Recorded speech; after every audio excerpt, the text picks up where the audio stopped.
Presidente Lula abre a Assembleia Geral da ONU criticando guerras, os desastres do clima e a fome no mundo. Os combates continuam e forças de segurança de Israel garantem que mataram mais um líder do Hezbollah no Líbano. Justiça revoga pedido de prisão de Gustavo Lima e Deolane Bezerra sai da prisão debaixo de aplausos. Presidente do Banco Central alerta para o risco das apostas no país, com pessoas gastando dinheiro até do Bolsa Família em jogos. Brasil bate recorde com uma folha de pagamento de quase 14 milhões de servidores públicos. Além dos tradicionais gritos e xingamentos, novo debate político em São Paulo foi marcado por agressão, com direito a sangue no ringue político. Relatório do IBGE aponta o encolhimento do número de habitantes no país, com destaque para 3 estados. E a primeira vacina contra a bronquiolite em bebês vai chegar ao Brasil até o fim desta semana. Agora no Jornal das 22.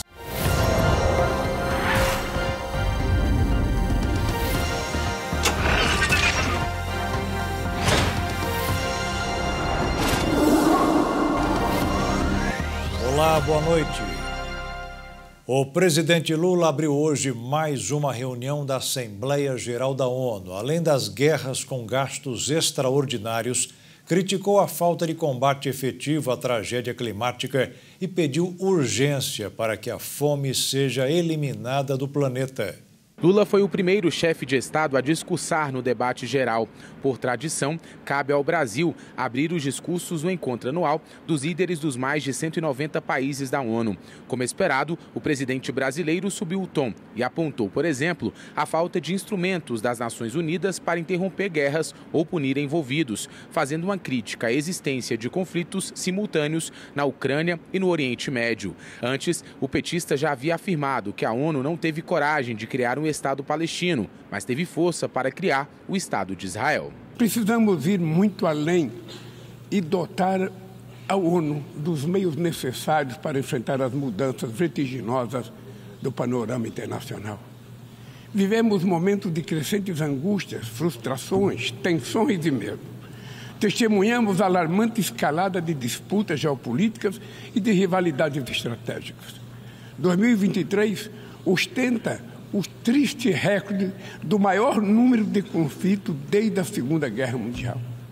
Os gastos militares globais cresceram pelo 9º ano consecutivo e atingiram 2 trilhões e 400 bilhões de dólares. Mais de 90 bilhões de dólares foram mobilizados com arsenais nucleares. Estes recursos poderiam ter sido utilizados para combater a fome e enfrentar a mudança do clima. Ao abordar a crise climática global, Lula falou que não é possível desplanetizar a vida em comum e que o planeta está condenado à interdependência. O planeta já não espera para cobrar da próxima geração e está farto de acordos climáticos que não são cumpridos. Está cansado de meta de redução de emissão de carbono negligenciadas do auxílio financeiro aos países pobres que nunca chega. O negacionismo sucumbe ante as evidências do aquecimento global. 2024 caminha para ser o ano mais quente da história moderna. Todo ano, líderes de todo o mundo se reúnem na sede da ONU em Nova York para a Assembleia Geral da organização. Esta foi a 8ª vez que Lula abriu o evento. Ao longo de seus 2 mandatos anteriores, ele participou do encontro todos os anos, entre 2003 e 2009. Em 2010, foi representado pelo então ministro das Relações Exteriores e atual assessor especial da presidência, Celso Amorim. Foi um discurso dentro da realidade que assola não só a sociedade internacional, especificamente as Nações Unidas, cuja arquitetura é aquela arquitetura de finais da Segunda Guerra Mundial. Portanto, o discurso de uma reforma é legítima, é um discurso que, inclusive, alcança outros estados, de modo que isso faz com que não seja um discurso que mostre ou que signifique o isolamento do Brasil na sociedade internacional. Muito pelo contrário, o Brasil tem parceiros importantes e estratégicos. A própria sociedade internacional ela está muito dividida em todos esses temas também. O chefe do Executivo Nacional compareceu à Assembleia Geral, acompanhado da primeira-dama Janja, dos presidentes do Senado, Rodrigo Pacheco, e da Câmara, Arthur Lira, do ministro de Relações Exteriores, Mauro Vieira, e do assessor especial e ex-chanceler, Celso Amorim. Outros ministros que acompanham a viagem, como Marina Silva, do Meio Ambiente, e Fernando Haddad, da Fazenda, não puderam acompanhar as falas no plenário das Nações Unidas por limitações de espaço para cada delegação. As forças de segurança de Israel afirmaram hoje que mataram o líder do Hezbollah, identificado como Ibrahim Mohamed Kabissi, após um ataque nos subúrbios do sul de Beirute. De acordo com as autoridades israelenses, por muitos anos e por várias guerras na região, Ibrahim Mohamed Kabissi foi responsável por lançamentos contra o território de Israel. O país judeu atacou nesta terça-feira a capital libanesa pela 5ª vez desde outubro do ano passado, em plena escalada de seu bombardeio contra o grupo terrorista, no sul e no leste do Líbano, que já deixou mais de 500 mortos e 1.800 feridos, segundo dados oficiais do Líbano. O ataque a Beirute atingiu um prédio residencial no bairro de Gobeiri, nos subúrbios ao sul da cidade, conhecidos como Dahiyeh. De acordo com autoridades libanesas, pelo menos 6 pessoas foram mortas e outras 25 ficaram feridas. A área foi atacada 5 vezes desde o início dos combates entre Israel e Hezbollah há quase um ano, e em todas os principais alvos foram membros do alto escalão do grupo, xiita ou do Hamas. O presidente dos Estados Unidos, Joe Biden, está determinado a conseguir um cessar-fogo em Gaza e um acordo de reféns com o Hamas, ao mesmo tempo em que busca diminuir as tensões na fronteira de Israel com o Líbano. Ele reconheceu os desafios para conseguir que o primeiro-ministro israelense, Benjamin Netanyahu, e o líder do Hamas, Yahya Sinwar, cruzem a linha e disse que o Hamas e Sinwar, em particular, não querem fazer um acordo. Os Estados Unidos têm trabalhado para conter as tensões na região desde que o ataque do Hamas dentro de Israel, a partir de Gaza, em 7 de outubro de 2023, levou a uma retaliação israelense de quase um ano na faixa costeira. Israel diz que atingiu 300 alvos em todo o Líbano. Horas antes, autoridades israelenses divulgaram um pronunciamento e mandaram mensagens de texto para moradores de Beirute e regiões vizinhas, alertando que eles deixassem suas casas. Várias residências foram destruídas e escolas fechadas. O ataque israelense causou danos na infraestrutura civil. Aulas foram suspensas por 2 dias nas áreas atingidas, e há relatos de casas atingidas por mísseis em várias cidades. O Hezbollah afirmou que o líder sênior, Ali Karak, chefe da Frente Sul, está bem e foi transferido para um local seguro. Uma fonte de segurança disse a Reuters que ele foi alvo de um ataque israelense nos subúrbios do sul do Líbano. A Polícia Federal deflagrou uma operação nesta manhã contra o Comando Vermelho no complexo da Papuda, em Brasília. Os agentes cumpriram 23 mandados de busca e apreensão em várias regiões e presídios do Distrito Federal. A operação contou com o apoio da FICO, Força Integrada de Combate ao Crime Organizado no Distrito Federal. Segundo a Polícia Federal, esta foi a 2ª etapa da ação que já acontecia.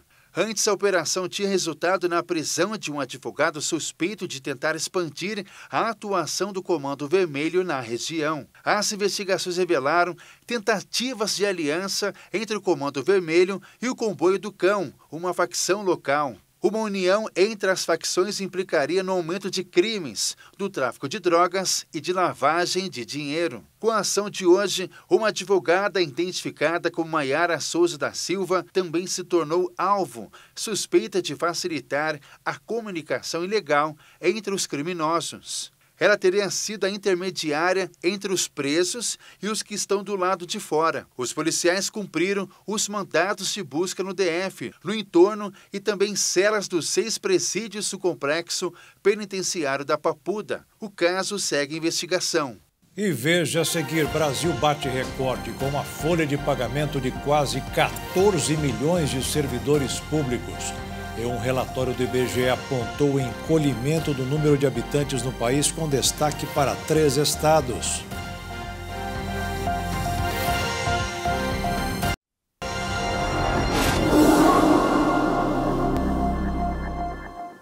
O Brasil bateu um recorde na folha de pagamento dos servidores públicos. Em todo o país, quase 13 milhões de pessoas trabalham para prefeituras, estados e a União.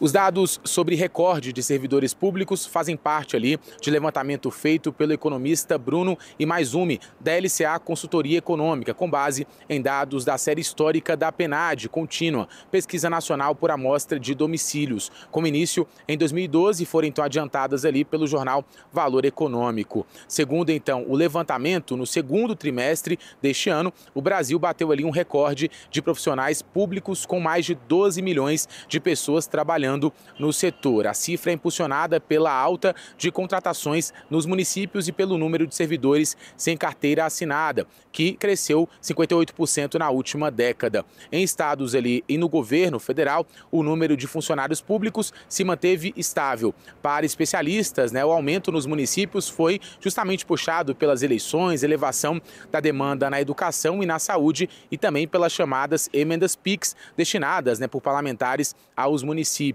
Além disso, para elevar ali chances no pleito, prefeitos dedicam maior empenho a melhorar os serviços oferecidos pela cidade. Com isso, precisam então de mais profissionais. Cidades são as principais responsáveis pelo atendimento do cidadão na ponta. O aumento de servidores surge justamente nesta esteira, resultado de uma melhora no planejamento por parte das prefeituras que organizaram ali a gestão de pessoas após anos sucessivos de crise no país. No caso, então, da saúde, por exemplo, as contratações foram impulsionadas devido justamente ao envelhecimento da população, segundo os professores. Além disso, também, há uma tendência de crescimento do mercado de trabalho em todo o país. No último trimestre, só para a gente ter uma ideia, o Brasil registrou as menores taxas de desemprego desde o início da série histórica da PNAD contínua. A maior preocupação, então, é justamente que nesse aumento de servidores com controle de receitas e também despesas, porque é preciso, então, ter sistema público equilibrado, Por isso, seria, então, necessário discutir uma reforma administrativa no futuro. O Banco Central divulgou hoje a ata da reunião da semana passada, quando decidiu aumentar a taxa básica de juros em 0,25 ponto percentual.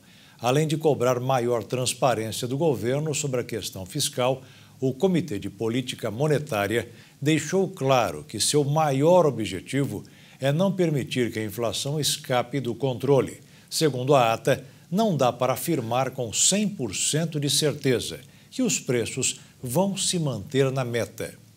E além da ata do Banco Central, o mercado financeiro também ficou impressionado com um pacote de estímulos do governo da China para reativar a sua economia. Uma medida como esta sinaliza que os chineses voltaram com força às compras no mercado externo. Por isso, o dólar caiu 1,3%, cotado em R$ 5,46 para a venda. E a Bolsa de Valores subiu 1,22% aos 132.156 pontos. A população brasileira vai encolher. A estimativa é de uma pesquisa do IBGE, que apontou 3 estados como os principais responsáveis pelo retrocesso no número de habitantes do país. A população brasileira está passando por uma transformação demográfica significativa, com projeções apontando para uma queda nos próximos anos. Dados do Instituto Brasileiro de Geografia e Estatística, o IBGE, indicam que a população do Brasil deve atingir pouco mais de 212 milhões e meio em 2024 e poderá recuar para 199 milhões até 2070, uma redução de 6,3%. Esse declínio, equivalente a mais de 13 milhões de pessoas, é comparável à população atual da cidade de São Paulo. Um dos principais fatores para essa mudança é a queda da taxa de fecundidade e acompanhada pelo envelhecimento acelerado da população. Estados como Rio Grande do Sul e Rio de Janeiro já sentem esse impacto, com reduções significativas na população de mulheres em idade reprodutiva. O Rio Grande do Sul, por exemplo, deve ter uma queda de quase 19 19% na população até 2070, o maior recuo previsto no país. Alagoas e Rio de Janeiro também estão entre os estados que podem perder mais de 15% dos habitantes no mesmo período. Por outro lado, 7 estados brasileiros devem experimentar crescimento populacional até 2070. Roraima lidera esse grupo, com um aumento projetado de quase 50%, impulsionado principalmente pela migração internacional, sobretudo da Venezuela. Mato Grosso e Santa Catarina também estão entre os estados que devem crescer cerca de 30% graças à migração interna. De acordo com especialistas, essas mudanças trazem desafios e oportunidades para o Brasil. O envelhecimento populacional tende a pressionar os gastos com a Previdência e pode impactar a força de trabalho, o que, por sua vez, pode dificultar o crescimento econômico. No entanto, esse cenário também reflete avanços na saúde e na expectativa de vida, além de abrir espaço para mais mulheres no mercado de trabalho, à medida que as famílias optam por ter menos filhos. As profissões que registram maior empregabilidade foram medicina, farmácia e tecnologia da informação. Um levantamento produzido pelo Instituto Semesp entre agosto e setembro deste ano mostra que essas áreas são as que têm mais pessoas trabalhando no Brasil. O estudo ouviu 5.681 pessoas com o ensino superior, tanto da rede pública quanto da privada, em todos os estados do país. Na liderança está a graduação em medicina, com 92% das pessoas que têm esse diploma exercem atividades remuneradas relacionadas ao que estudaram na universidade. Em seguida, aparecem farmácia, 80%, odontologia, 78%, gestão da tecnologia da informação, 78,4% e ciência da computação, 76%. Na outra ponta da tabela, estão os cursos em que uma parcela significativa dos ingressos até está trabalhando, mas em uma área que não é a de formação, seja por mudança de interesse ou falta de oportunidade. O caso mais crítico é o de engenharia química. Mais da metade dos formados atua em outro campo profissional. As explicações para isso são: crise financeira. A área acaba dependendo dos ciclos econômicos do Brasil e de projetos da indústria química para gerar mais empregos, maior atratividade em outras carreiras.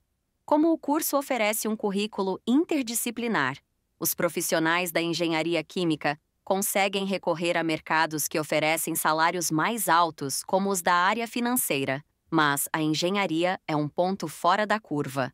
Em geral, os profissionais que estudaram até a graduação e que trabalham na própria área de formação recebem, em média, 27% a mais do que aqueles que atuam em um campo diferente do estudado na faculdade. Outra operação foi a Liberdade, realizada no Mato Grosso do Sul, que teve como alvo um grupo criminoso acusado de traficar migrantes bolivianos para trabalhar em condições análogas à escravidão. Fábricas de confecção em São Paulo seriam o destino dos migrantes bolivianos que entravam no Brasil pela fronteira em Corumbá após serem aliciados por um grupo alvo da Operação Libertad, deflagrada hoje pela Polícia Federal, com apoio do Ministério Público do Trabalho, Defensoria Pública da União e Ministério do Trabalho e Emprego. As vítimas seriam destinadas ao trabalho análogo à escravidão em condições degradantes e jornadas exaustivas. Ao todo, são cumpridos hoje, durante a operação, 36 mandados de busca e apreensão, 16 medidas cautelares de proibição de deixar o Brasil, além de 26 suspensões de atividades econômicas. Os alvos estão em Corumbá, São Paulo capital e Guarulhos, no interior paulista, e em Ribeirão das Neves e Belo Horizonte, em Minas Gerais.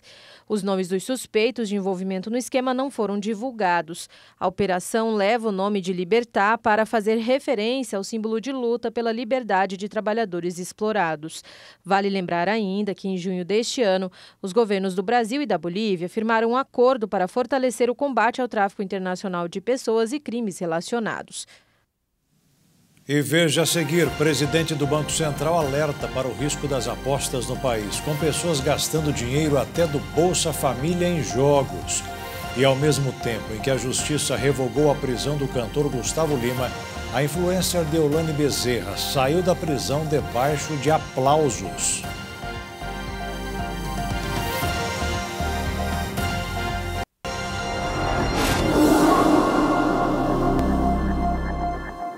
A influenciadora Deolane Bezerra deixou o presídio de Buíque, no agreste de Pernambuco. A justiça concedeu habeas corpus para ela e outros investigados na operação contra jogos online e lavagem de dinheiro.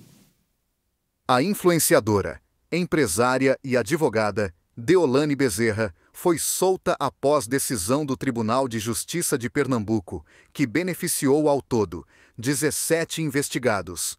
O habeas corpus foi concedido pelo desembargador Eduardo Guilhó de Maranhão, relator do caso, que acatou um pedido feito pela defesa de Darwin Filho, estendendo o relaxamento da prisão aos demais detidos, entre eles a mãe de Deolane, Solange Bezerra.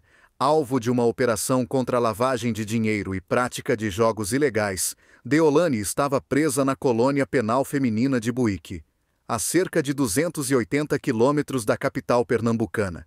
No último dia 10, ela teve a prisão domiciliar revogada apenas um dia após ser libertada da prisão no Recife. Isso porque ela descumpriu ordem judicial de não se manifestar por redes sociais, imprensa e outros meios de comunicação. Desta vez, Deolane não saiu com tornozeleira eletrônica, mas a condição de liberdade provisória obriga a influenciadora e os demais investigados a não mudarem de endereço sem prévia autorização judicial, não praticar outra infração penal dolosa e a comparecer em até 24 horas no juízo criminal da capital para assinatura de termo de compromisso e tomar ciência de todas as medidas cautelares. Os investigados não podem ter contato com empresas relacionadas à investigação ou participar de decisões sobre a atividade econômica de qualquer empresa que faça parte da investigação. Também estão proibidos de fazer publicidade ou citar qualquer plataforma de jogos. E o desembargador Eduardo Guilhó de Maranhão, do Tribunal de Justiça de Pernambuco, revogou a ordem de prisão contra Gustavo Lima. O artista é suspeito de envolvimento no mesmo esquema de Deolane.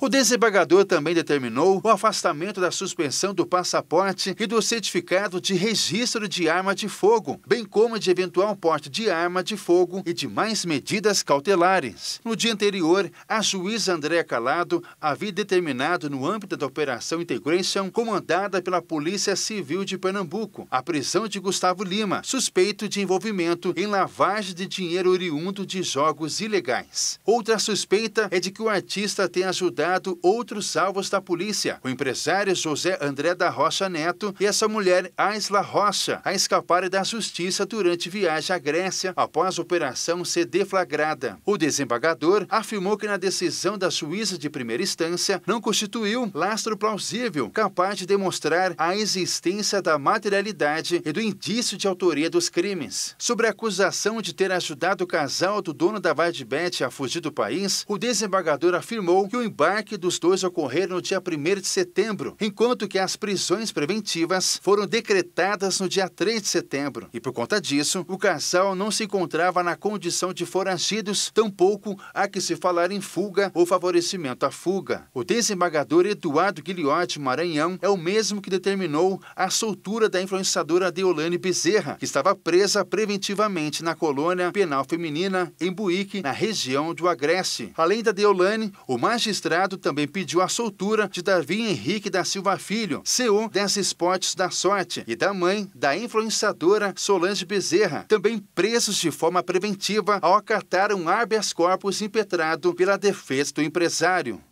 Com tantas investigações sobre o assunto, surgiu mais um alerta. O presidente do Banco Central, Roberto Campos Neto, disse hoje que até pessoas que recebem o Bolsa Família estão utilizando o dinheiro do benefício para fazer apostas. Depois, como se dizia antigamente, ficam devendo na praça. A estimativa do Banco Central é de que ao menos 5 milhões de beneficiários do programa Bolsa Família tenham gastado 3 bilhões de reais em empresas de apostas esportivas por meio do Pix. O Banco Central registrou um aumento de 200% no ticket médio do Pix para pagamento de apostas. O crescimento acelerado das apostas e jogos online começaram a levantar suspeitas de uma possível piora na qualidade do crédito devido ao comprometimento da renda dos trabalhadores. Grande parte dos apostadores tem entre 20 e 30 anos e gastam em média R$ 100 por mês com a modalidade.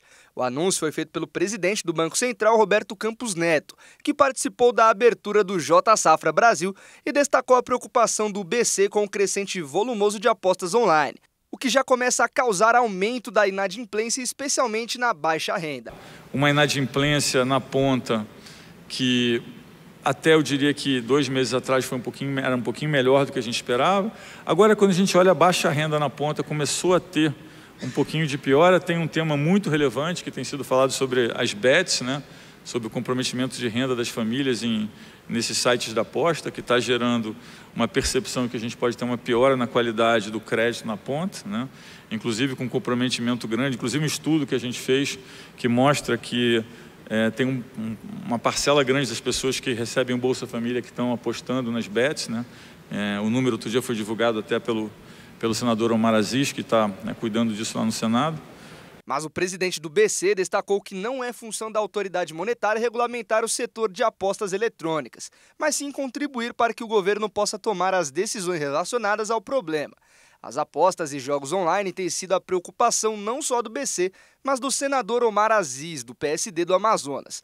O parlamentar tem cobrado do governo federal regulamentação e fiscalização da modalidade. Inclusive, afirmou que apresentará uma ação na Procuradoria-Geral da República para pedir a retirada do ar de todos os sites de apostas esportivas até o fim da conclusão do processo de regulamentação. Não se cria sites de jogos para o site perder. Bote uma coisa na cabeça. Esses sites são criados para que quem é o dono do site ganhe, lucre. Não há ninguém nesse país que possa dizer que ganhou ou ficou rico jogando em sites. Mas quem é atingido? São os mais humildes, que vê uma perspectiva fácil de ganhar dinheiro e não ganha. São as pessoas mais necessitadas, que vê a perspectiva de ganhar dinheiro e não vão ganhar dinheiro.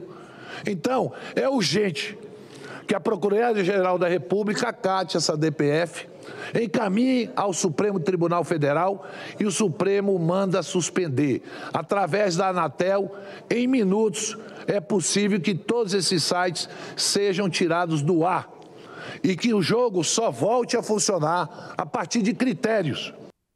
O rio Tapajós atingiu nível de 1,15 metros em Santarém. A seca severa poderá afetar o turismo em Alter do Chão e a navegação. A Agência Nacional das Águas declarou situação crítica. O governo federal reconheceu a situação de emergência no rio Tapajós, que pela primeira vez passa por uma situação crítica de escassez hídrica. O recorde de seca foi no ano passado, quando o rio chegou a 44 centímetros. Nesta segunda-feira, o rio atingiu um nível de apenas 1,15 m em Santarém e 1,19 m em Itaiatuba, na região oeste do Paraná.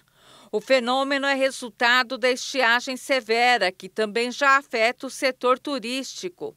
Com a seca, a fonte de renda de catraieiros em Alter do Chão ficou comprometida.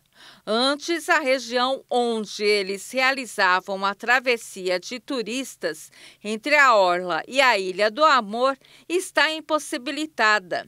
As comunidades ribeirinhas também enfrentam dificuldades de navegação, acesso à água potável e alimentos, além dos pescadores que tiveram a atividade impactada.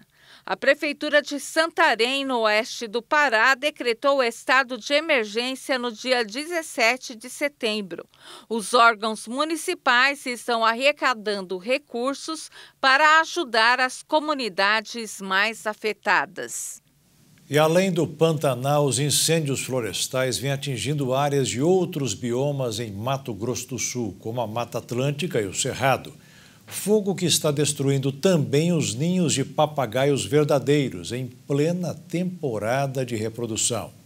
Na pior estiagem da história de Mato Grosso do Sul, Há meses, a flora e a fauna vêm sendo destruídas pelo fogo. No caso das aves, na região da divisa com os estados de São Paulo e Paraná, além dos ninhos naturais, os artificiais para a reprodução do papagaio verdadeiro têm sido reduzidos a cinzas. A gente perdeu, né? Tanto o ninho e os papagaios a possibilidade de reproduzir. Porque o que a gente vem fazendo é ajudar os papagaios a reproduzir numa área onde não há cavidades. Mas o fogo chega e acaba com tudo. Agora é hora da gente repensar como a gente trata o nosso cerrado, para que a gente possa mudar a nossa postura e, obviamente, começar a proteger de verdade a nossa biodiversidade. O relato é da idealizadora e responsável pelo projeto Papagaio Verdadeiro, que há quase 30 anos desenvolve ações para a conservação da espécie. Os ninhos que resistiram às chamas estão sendo monitorados e os filhotes encontrados com vida foram submetidos à inalação na tentativa de evitar intoxicação e infecções respiratórias. É difícil dizer quantos ninhos foram perdidos numa área tão extensa, mas é fácil falar que essa perda demora para ser revertida e que a gente precisa de ações para reverter esse processo. A preocupação é ainda maior agora porque os papagaios estão em plena temporada de reprodução. E os incêndios são uma ameaça a mais porque a espécie já tem muitas perdas para o tráfico. É considerada a mais traficada no Brasil. A zootecnista explica quais são as estratégias para tentar minimizar as ameaças aos papagaios verdadeiros. Nessa região onde nós atuamos, que é o Cerrado e Mata Atlântica de Mato Grosso do Sul, onde a gente detecta o tráfico em maior quantidade, a gente começou a perceber que são as palmeiras que realmente eles têm utilizado. Então a gente tem estimulado a manutenção das palmeiras vivas e mortas. Porque mortas é que elas vão atender a essa necessidade de ninho. No paralelo, a gente começou a instalar ninhos artificiais. Os ninhos artificiais só são indicados para áreas onde a gente sabe que faltam cavidades. Então não é uma estratégia para todo mundo usar em qualquer lugar. Quem quiser contribuir para que a espécie continue na natureza pode fazer doações para o projeto. Afinal, só o custo para a construção de cada ninho é de R$ 350. E esse valor é só para o material, porque é a gente que faz os ninhos. Agora, o custo para manter esses ninhos na natureza, monitorando eles, é muito maior do que isso, né? E a gente tem também essa necessidade para poder ter bons resultados. Mesmo que a gente instale mais ninhos este ano, eles vão ter só a reproduzir ano que vem. Ou seja, este ano a reprodução deles foi baixíssima e certamente altamente impactada pelos incêndios florestais. E veja a seguir a primeira vacina contra a bronquioelite em bebês e idosos. Vai chegar ao Brasil até o fim desta semana. E além dos tradicionais gritos e xingamentos, novo debate político em São Paulo foi marcado por agressão com direito a sangue no ringue político.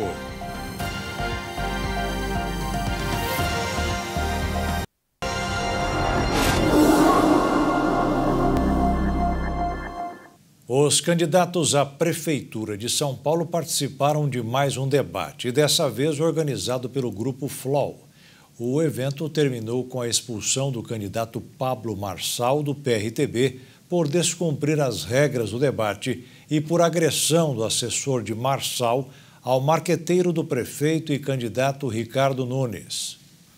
O 8º debate entre os candidatos à Prefeitura de São Paulo foi organizado pelo Grupo FLOW em parceria com o Grupo Nexo da Faculdade de Direito da USP no Esporte Clube Sírio. O candidato do PRTB à Prefeitura de São Paulo, Pablo Marçal, foi expulso do debate do FLOW News após desrespeitar as regras ao dizer que iria prender o prefeito Ricardo Nunes do MDB. Marçal foi advertido por 3 vezes pelo mediador do debate, Carlos Tramontina.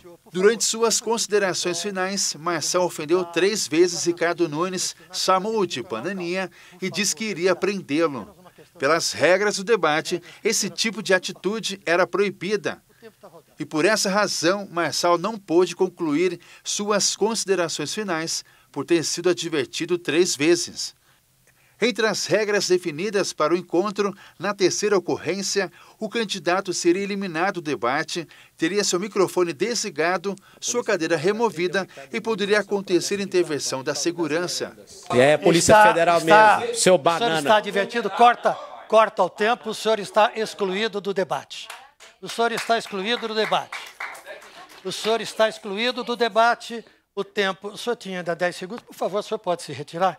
Após a expulsão de Marçal, deu início a uma confusão entre o assessor de Marçal, Nauel Medina, que acertou o marqueteiro de Nunes, Duda Lima, com um soco no rosto.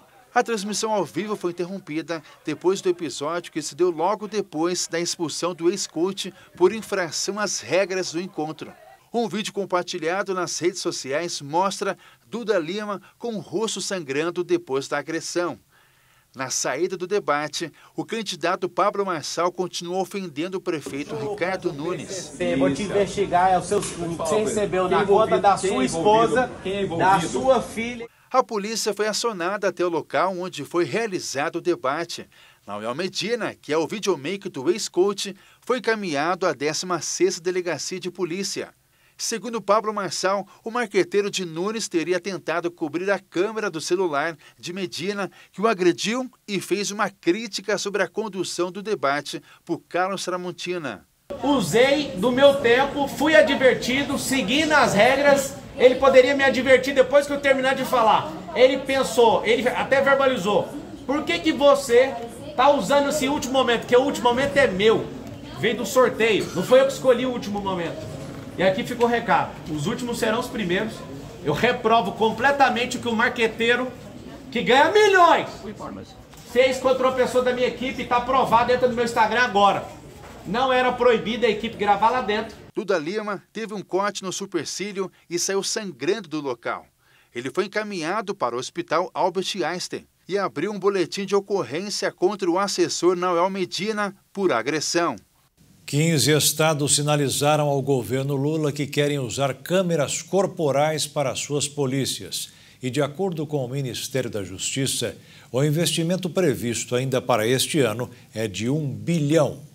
Os estados devem se adequar às diretrizes do Ministério da Justiça e Segurança Pública para o uso de câmeras corporais no uniforme das polícias, porque o uso da verba da União para esse fim exige do governo local o cumprimento das normas quanto às câmeras que a gestão federal planeja comprar. Estudos apontam que as câmeras ajudam na redução de mortes cometidas pelas polícias em serviço. Ainda conforme especialistas, o uso do equipamento ajuda a inibir eventuais situações de corrupção ou outras irregularidades cometidas pelos agentes de segurança. O município da Bahia, Jequié, é considerado a cidade brasileira onde a polícia mais matou. Foi 1 a cada 4 mortes causada por intervenção policial. A estratégia da gestão de Lula foi dar incentivos para os estados adotarem as boas práticas divulgadas pelo ministro Ricardo Lewandowski. Entre as recomendações federais estão em manter os equipamentos ligados durante todas as ocorrências, e isso diverge da medida implementada pelo governador de São Paulo, Tarcísio de Freitas, que já fez ressalvas sobre o uso da tecnologia. O Ministério deve liberar nesta semana 50% da verba, orçada em cerca de 1 bilhão ainda para este ano. Cada estado tem uma cota fixa, mas haverá uma série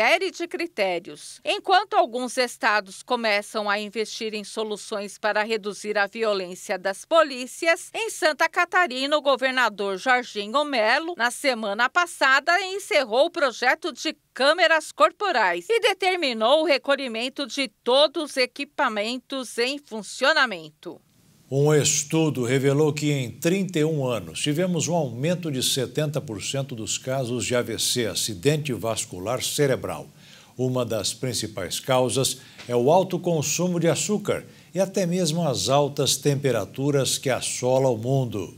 Responsável pelo óbito de mais de 7 milhões de pessoas até 2021, o AVC se tornou a terceira doença mais mortal do mundo. Os casos ocorrem devido ao entupimento dos vasos que levam o sangue ao cérebro e tiveram um aumento de 70% nos últimos 31 anos, apresentando aproximadamente 12 milhões de casos novos. De acordo com a pesquisa, é possível que as estratégias de prevenção de derrame atualmente usadas não são mais tão eficazes. Esse crescimento é atribuído a alguns fatores de risco, como, por exemplo, a obesidade, associada a 88% dos novos casos, o alto nível de açúcar no sangue, sedentarismo e a alta pressão arterial. Além disso, o aumento da temperatura global agravou a situação, sendo responsável por elevar em 72% a saúde precária e morte prematura devido ao derrame. Também, de acordo com o Instituto de Métricas e Avaliação de Saúde, a poluição do ar está diretamente ligada às mudanças climáticas e à importância de ações medidas para reduzir a poluição, que não podem ser superestimadas. Um trabalho realizado pela Organização Mundial do AVC estima em que em 2050 a doença seria responsável por 9,7 milhões de mortes. Um trabalho realizado pela Organização Mundial do AVC estima que em 2050 a doença seria responsável por 9,7 milhões de mortes ao ano, sendo a maioria dos casos de países com baixa e média renda. 1.500 cidades brasileiras estão com problemas no fornecimento de vários tipos de vacinas. O levantamento é da Confederação Nacional dos Municípios. O levantamento foi realizado entre os dias 2 e 11 de setembro e contou com a participação de 2.415 municípios. Desses, 1.563, o que equivale a 64,7% dos participantes que responderam à pesquisa, cerca deles 28% do total de municípios do Brasil enfrentam a falta de imunizantes há pelo menos 30 dias. A vacina contra a varicela é a que mais está em falta, segundo o levantamento. Ela protege crianças de 4 anos da catapora. Nessa idade é aplicado o reforço. O imunizante falta em 1.210 municípios respondentes com uma média de desabastecimento superior a 90 dias. A falta de vacina contra a Covid-19 para crianças afeta 770 municípios, que estão em média 30 dias sem o imunizante. Já a vacina da meningocócica C, que protege contra infecções graves e fatais, como a meningite, está indisponível em 546 municípios, em média, há cerca de 90 dias. Também foram apontadas como falta nos municípios a tetraviral, que combate o sarampo, a cachumba e a rubéola, em 447 municípios, a hepatite A, em 307 municípios, e a DTP, que combate a difteria, tétano e coqueluche em 288 municípios. De acordo com a pesquisa, o estado com maior falta de imunizantes é Santa Catarina. 128 prefeituras relataram esse problema, o que corresponde a 83,7% dos municípios catarinenses sem vacinação. Em seguida estão Pernambuco, com 58, 80,6% dos municípios, e Paraná, com 155, 78,7% dos municípios. Considerando as regiões do país, o Sudeste aparece em primeiro lugar, com 595 municípios enfrentando falta de imunizantes, o que corresponde a 68,5% dos municípios da região. Em nota, o Ministério da Saúde diz que mantém o envio regular das vacinas aos estados e que eles são os responsáveis por abastecer os seus municípios. A vacina contra o vírus sincicial respiratório, um dos principais causadores da bronquiolite, finalmente vai ficar disponível para grupos de risco aqui no Brasil. A Brisvo, vacina que combate o vírus sincicial respiratório, um dos principais causadores da bronquiolite, foi aprovada em abril deste ano pela Agência Nacional de Vigilância Sanitária e chegará aos centros e clínicas de vacinação particulares do Brasil a partir desta semana. O imunizante foi desenvolvido pela Pfizer e é o único no país com indicação para os 2 grupos mais vulneráveis às infecções provocadas pelo vírus, os idosos e recém-nascidos. Para a prevenção em bebês, a recomendação é que as mães recebam o imunizante já na gravidez, com a aplicação de uma única dose da vacina entre o 6º e o 9º mês de gestação. Isso oferece uma resposta imune contra infecções respiratórias causadas pelo VSR nos bebês até os primeiros 6 meses da criança após o parto. Já para idosos, é indicada uma dose a partir dos 60 anos.